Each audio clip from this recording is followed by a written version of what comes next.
guys, welcome back to my channel. I hope you're all having a great week. It's Thursday for me, but I don't know what day this video is going to be posted because our Wi-Fi and 3G situation is currently absolutely atrocious. It genuinely took me an hour the other day to upload a TikTok, so if that's any indicator for you, it's awful. So I'm hoping I'm actually going to be able to get this video up soon. Now today's a little bit of a different video from me. I have done the what was it, like girl talk advice I think I did with Brody in the car, and we enjoyed doing that. But what I've really loved watching recently is all of the Am I an Arsehole videos. So I think there's someone, I'll have to put their podcast down below because there is, like, I don't know if there's a few. I feel like there's so many like different threads and stuff of the Am I an Asshole stories, but there's also a podcast, like a really well-known podcast that I watch on TikTok all the time, and I can't remember the name of it.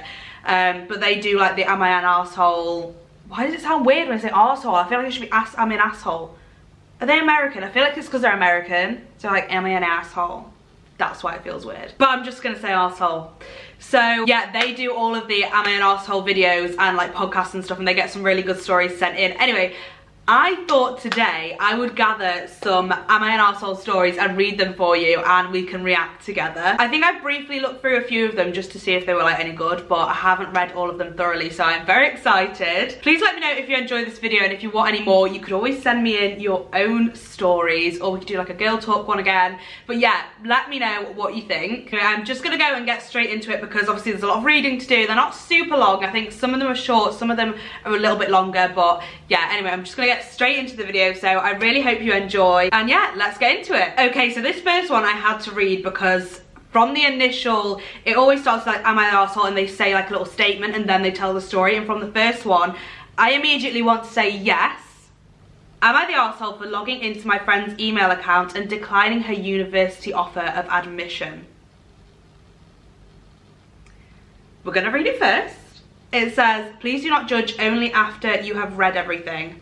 I promise you that there is much more to it than what the title says. I don't know if there is any explanation that can make this okay, so let's see. I will refer to the country we initially planned to go to as country X, and the country my friend might be going to as country Y. Ever since I was a child, I always dreamed of studying abroad. We all know the benefits of studying abroad, and I'm sure if I don't profit from this now, I will forever regret it later on. Luckily for me, my parents are financially stable and can afford to send me abroad in order to gain such an invaluable experience. However, there is one catch. That is, I must go with a friend of mine as they won't send me there alone. I thought this wasn't a problem since I've been planning to go with my friend to country X. This month, things changed. My friend and I applied to 2 universities in different countries. One of them doesn't have a cap on the number of students it can accept, but the other one does. My friend got accepted to both of them, but I only got into one. Both of them are good universities, and objectively, one is not better than the other, but their education system does differ. When my friend got accepted to the university in country Y, she told me that there is a possibility she will go there instead, as she has relatives there that will allow her to stay in their house without having to pay rent. I was heartbroken by the news. How could she do this to me? She knows how much I want to study abroad and is well aware of the fact that my parents will not let me go alone. I told my parents about this, and they assure me that if there was no other person to go with, then I will be studying here instead. I feel like you cannot decipher where your friend goes to uni. Like, if she has the option to go somewhere that she's really happy with and she's got into that school, I'm sorry, but it's not about you. I can get why you'd be so disappointed. We'll carry on, we'll carry on. I could not let this happen. Although she didn't say she's going to do it for sure yet, I need a definite answer or else I'll keep being stressed about it. My friend once told me her password on a game we play, and I tried to see if she had the same password for her email, and it turns out she does. So I logged in and rejected her admission offer and logged out. My friend still doesn't know this, but she will soon. Oh my god, can you imagine? That is not a friend. That is not a friend. I told my parents about it to assure them that my friend will now be going with me, but they got so upset, good, and are now threatening me that they're going to call my friend's parents and tell them what I did. I begged them not to, but they're not listening. They want to do this in case she can still send the email to the university. In the end, I told them to let me tell her instead, and they agreed, although I don't think I will. Am I the arsehole? Simply, yes. Yes, you're the asshole. I'm so glad that her parents have said like, no, this is so wrong. I want to tell the girl like maybe she can still get into the university, like explain that something happened, someone tried to sabotage her. I feel like that wouldn't affect you. Like they're not gonna come after you, are they? Like you're not gonna get in trouble because it's not the university that you're trying to get into. So I feel like, yeah, the right thing to do is tell the friend. If it ruins a friendship, it probably will. I think that you're just gonna have to accept that. Hope that she can ring the university and get back in. But if she can't and she decides to go to the other university, surely she's not going to want to go with you now. But then again, you never know. Maybe you could like reconcile it and like really apologise to her. But I feel like you just have to be honest with her, because imagine if she finds out. I would be furious. Like you said, she has family there as well. Like this could be like the perfect place for her. This could be exactly where she wants to be. I just think it's so selfish and it's just so deceitful to like go on someone's phone, like log in with someone's password and decline a university offer. That is crazy. And the fact that you've like convinced your parents to let you tell her, but you're saying that you don't think you're gonna tell her, that's crazy. I really want to find out if there's like another, because I know people do like threads. Like one of them that we've got has got like 6 threads, but I'm not gonna read them all. But I really want to find out if you told your friend. Like surely your parents would just make sure. I feel like they would like make sure you told them or tell them yourself, because that is so wrong. I feel like if I was them, I'd be like, well, you're not going now anyway, sorry. Am I the arsehole for giving away my girlfriend's cat? Oh my god, I'm telling you now, if somebody gave away my pet, we're gonna read it, we're gonna read it. My girlfriend and I have been together since we were 13, we're now 20. Wow, that's pretty good. And she's had her cat for the duration of our relationship. So she has had that cat probably before she was 13. So that's at least 7 years that she has had this cat for. I can guarantee that cat will be like the love of her life. I'm gonna go ahead and say this now. I don't care for cats since I'm allergic to them, and hers was no exception. I'm not really an animal person in general, but if I were to get one, it wouldn't be a cat. They're disgusting and creep me out. I'm sorry, I absolutely cannot agree. My girlfriend and I moved in together at 18, and I was always under the impression that she would leave the cat with her parents, and she knew how much I didn't like them. Long story short, the cat came with her, and while I wasn't thrilled about it, I allowed it to stay under the conditions that it wouldn't sleep in our bed, it wouldn't sit on our furniture, and it wouldn't go into my office space.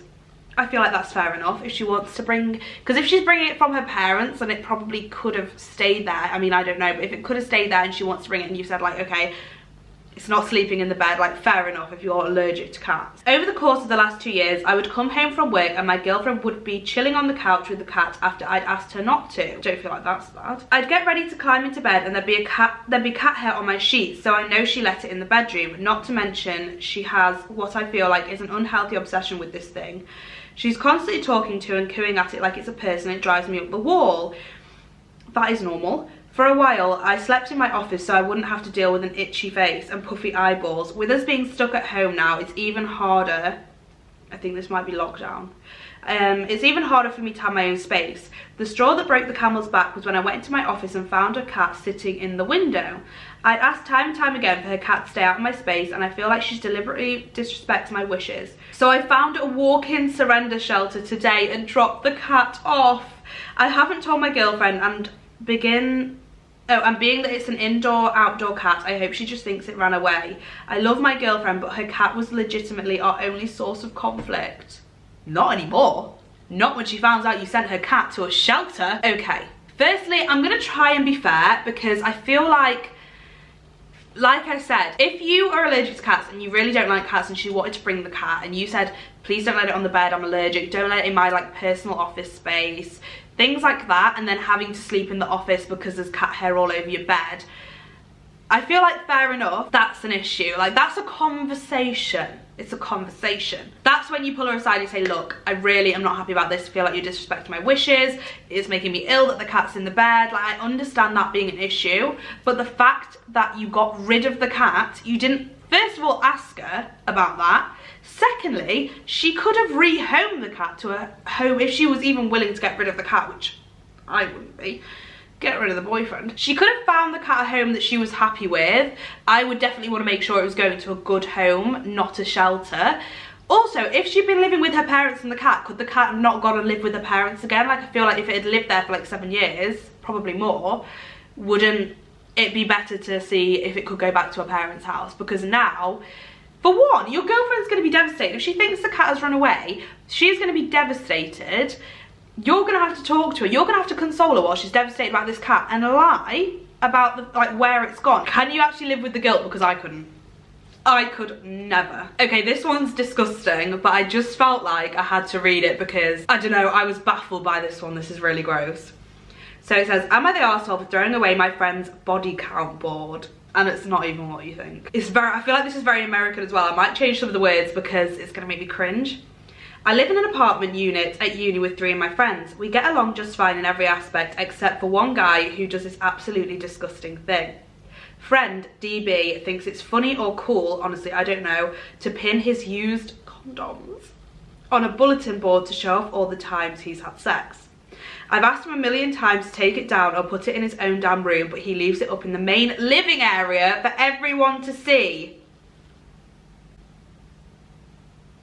I haven't read this fully, as you can tell. In his defence, sorry no, there's no defence, there's no bloody defence. He washes the condoms, cleans and dries them.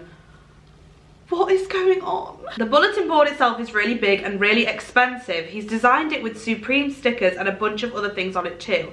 There are 6 condoms in total on the board. He doesn't seem to understand why I don't care if he washes them or not. It's an eyesore, it's disgusting to leave it up for everyone to see. Yesterday, a girl I'd been talking to asked to come study with me at my place and watch a movie afterwards. I was super excited because this stuff never happens to me, so before I left to classes, I made sure to hide the bulletin board and clean the place up. Later that night, she came over and she wandered around looking at our dorm room while I went to wash my hands. When I came back, the bulletin board was back on the wall and she was staring at it. She looked really uncomfortable and asked me what it was. I got so nervous and choked up. I turned bright red and explained what it was to her.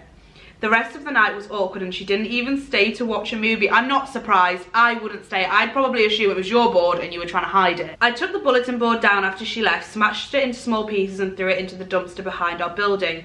DB asked me where the board was staying and I told him exactly what I did with it. I do feel bad for reacting that way, but I was angry and the body count board was bound to be thrown out anyway. Am I the arsehole? No. Absolutely not. The first time I saw that, I would be like, I think you need to leave as well, actually. Take your bloody board and bod. That is actually the most disgusting thing. I take it he never brings girls back, because can you imagine a girl coming back, oh, what's that? Oh, that's just my body count board, yeah, that was last night. Can you imagine? Can you imagine? I don't even know what to say about that, really. And no, you're not the arsehole, because I wouldn't have touched it, but I would have instructed them to get rid of it the second that I saw that. That is such a vile idea. Honestly, some boys, I think it's weird that people even keep a list. Like, people keep lists, don't they, to see like how many people they've slept with, but that is a whole new level. Like, how did he even come up with that? Did he just sit there and think, oh my god, this would be really artistic and cool? What if your landlord comes round?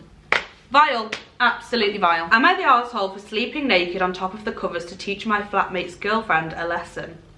So I, 21 guy, live with my childhood best friend, 22, also a guy, and have done for 2 years now.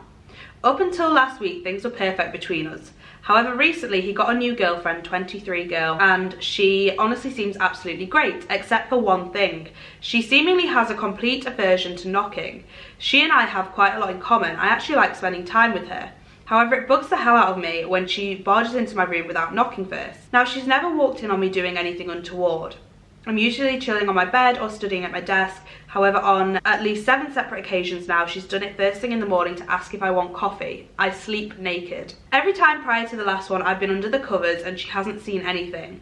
I always point out that she could have, and she just giggles and says, but I didn't. When she stayed over last week, in order to make a point, I intentionally slept on top of the covers. Sure enough, she barges into my room at 7 AM, begins to ask if I want coffee and sees my you-know-what. She immediately backed out of the room and didn't speak to me for the rest of the day. My mate later pulled me aside and said I was bang out of order, accused me of deliberately exposing myself, and pointed out that I'd threatened to do it before. I literally just said, okay, but what if I had no covers and you saw everything before? They're now framing this to others that I'm some sick creep who intentionally got naked and lay in wait for her. And I'm kind of seeing how it came off that way. Am I the arsehole for doing this? This is interesting. I feel like initially I'm like, what is she doing? That is weird. I mean, if you're living in a flat with your boyfriend, or if you're staying over at your boyfriend's house and you know he lives with another guy the same age, you don't walk into their room. I would never do that. I would never, with anyone, I wouldn't just walk into their room without knocking. But I feel like it's weird that she keeps doing it. And like you've said to her before, like, oh, you could have seen something. She's like, oh, but I didn't, like laughing. Like to me, I would kind of be, maybe it's a psycho in me, but I feel like I would initially be like, you're kind of flirting, like you're kind of wanting to see something. Do you know what I mean? Like if I was her boyfriend, I would have said to her initially anyway, like, stop doing that, that's really weird. Or I would have thought, why are you giggling, and saying like, oh, I didn't see anything. Like that to me is a bit like I think she may be having some ulterior motives, because it's just weird. And going in first thing in the morning, it's like, are you trying to catch something? Do you want like a little flirty thing going on here? I find it a bit weird. So in a way, I'm like, fair enough. Like she knew what she could have walked into. You've said before, like you could walk in on something she did know. I don't think you're doing it to be a creep. And she learned her lesson. But then again, it kind of backfired on you, and maybe you should have gone about it in a different way, like sat them both down and said, or just casually said to them, like, please can you not, because I just feel a bit uncomfortable, like it's my space, it's my bedroom, like it's literally my bedroom, like, you know, I don't want to have to worry about being like fully clothed, or make sure the covers are over me, or like start sleeping with clothes on just in case you come into my room in the morning. Probably would have been a better way to go about it, but it was effective. So I don't know. But yeah, if I was her boyfriend, I think I'd have a problem with her. I'd be like, why are you walking into my mate's bedroom in the morning? Like, and why are you giggling at him saying you could have seen something? Like, she knows she could walk in on something weird, and it's just disrespectful. It's just disrespectful. Okay, I'll probably read a couple more. I've got this one and then that one that's got loads of parts. And then maybe if you want to know what happens, we can come back and do it in another video because it's so long. But this one is a bit of a shorter one, I think. Am I the arsehole for telling my extended family how many men my sister has slept with after she outed our youngest brother as a virgin? We had a family dinner this evening. My family has 4 kids in total. Me, my eldest sister, 29 female, youngest sister, 24 female, and younger brother, 22 male. Extended family attended our family dinner too. So all our significant others are... So all of our significant others, our cousins, aunts, uncles were there. During the dinner, my eldest sister and youngest brother got into a mild disagreement. My sister seemed, at least to me, to be coming across as very aggressive out of frustration and losing said argument. The two of them were too absorbed in that argument to realise the rest of us were getting a bit fed up. Eventually, my sister got really fed up and said, shut up, I'm not going to argue with a 22-year-old virgin. My brother hadn't made any personal attacks up until that point. It was completely unprovoked. I think it might have been the alcohol, as my sister is a mean drunk. Anyway, I immediately told my sister to grow up and that she was making an embarrassment of herself. She replied by saying everyone knows he's a virgin and she didn't say anything wrong. This annoyed me, as my brother definitely has confidence issues and doesn't need to be made fun of like this. So I responded by saying how she'd slept with well over 100 men while she was at college, and that since everyone in the family knows this, it's not a big deal, right? Turns out her husband didn't know this. Amazingly, I genuinely assumed he must have known. He left the party angrily, saying that my sister misled him about her past. The family is blaming me for their marital problems. I refuse to accept that I did anything wrong. My sister bullied my brother in front of everyone. All I did was give her a taste of her own medicine.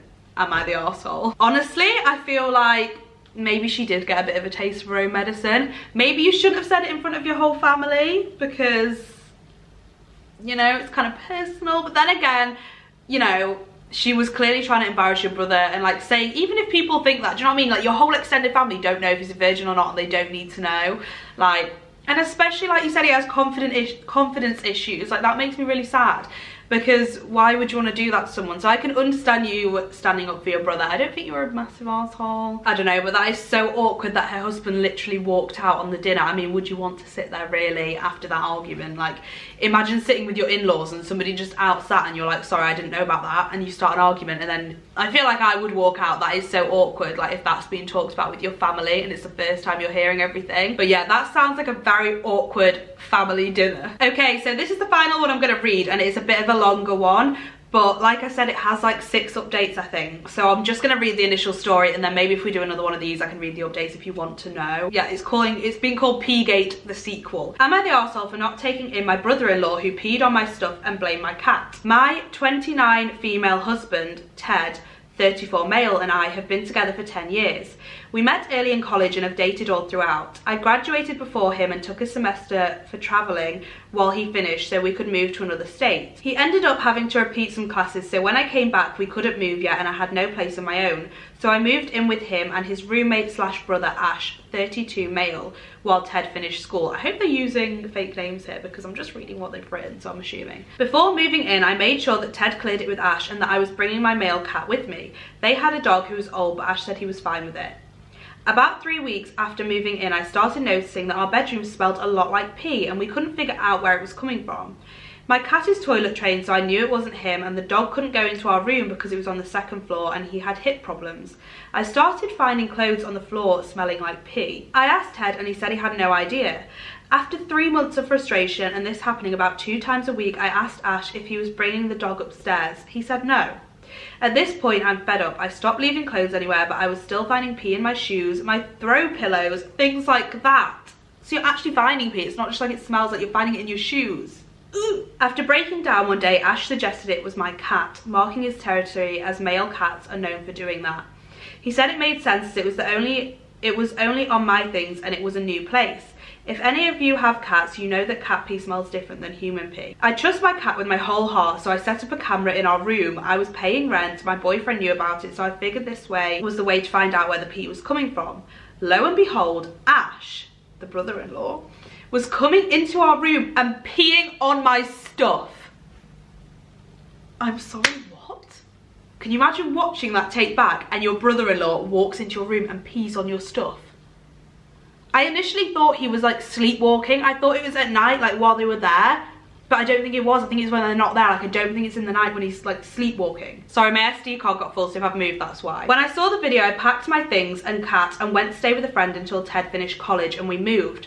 When all this happened, I refused to confront him because EW and Ted dealt with it. I don't know who EW is. I haven't really spoken to Ash since. He was the best man at the wedding, but we tend to keep clear of each other at family gatherings and such. So you got married? With the pandemic, Ash lost his job and apartment and is honestly struggling financially. He asked if he could move in with us and I honestly don't want to because he peed on my stuff. He was 25 years old when it happened. He was a grown man. Now their whole family is calling and texting telling me I'm an ass for leaving him homeless in the middle of a pandemic, but it wasn't their stuff getting peed on. Am I the arsehole? I'm holding a grudge because he peed on my stuff. It's all in capital letters, by the way, when she says that. But he's losing his home and his cat deserves a home. Wait, he has a cat? I thought he had a dog. But it was made very clear that I cannot just take in his cat and leave him to the elements. I know I'm justified, but now Ted said that he couldn't do that to his brother and the job market is better here for his type of job. I'm very confused. I think this is where you need to read the other parts. I think that's why there's so many parts, because people have questions, because I have questions. Like I said, I initially thought he was coming in like at night, like sleepwalking and peeing, and I was like, well, it's kind of not his fault, like you could just have to sort it out. But like, is there no context? Like I want to know when she saw the video. She said she just packed her stuff and left. Do you not talk to him or get your boyfriend to talk to him and be like, what are you doing? Why are you doing this? Because I feel like there's just no context at all. Like why has he done it? Do you know what I mean? Like there must be an explanation. Is he okay? Maybe, but then fair enough, like I don't feel like you're an arsehole for not wanting to live with you again. I mean, I think I'd be very weird like just randomly living with anyone anyway, and if it's somebody that I had literally had this experience with where I've lived with them and they've lied to me over and over again and they'd been coming in my room and peeing on all of my stuff, I'm not gonna lie, I don't think I'd want to be sharing the living room with them either. It has 6 parts, so I can't read it, but like I'm so intrigued. Well, if you want an update and you want to know what happens, I might give it a read through now, or I might save it in case anyone wants me to do another video where we do this again and we can read the whole thread of like what happened and what is going on now, because like I said, there is a lot of updates. But yeah, I'm gonna leave it there for now, guys, because I feel like this video is gonna be really long. I can never tell when I film it, but I feel like I've read a few stories, so I'm gonna leave it there. Please let me know if you made it to the end of the video and if you enjoyed this. Let me know if you want to see any of these again. I'll try and credit some of the people that I know do the am I an arsehole thing down below, because I know it's everywhere now, but I feel like it is something that like specific people do. But if you type in the Am I an Arsehole podcast on TikTok and stuff, you'll definitely be able to find it. But yeah, let me know if you want any more like girl talk questions. I would love to do ones where you send them in. I always do it so last minute, so I don't have a chance to ask, but we could always do it where like you could email me different things, or like stories, or like issues that are happening now where you could look for advice and we could just chat about it. So yeah, let me know if you enjoyed this video. I really hope you all have a fantastic day, and I will see you next time with another video.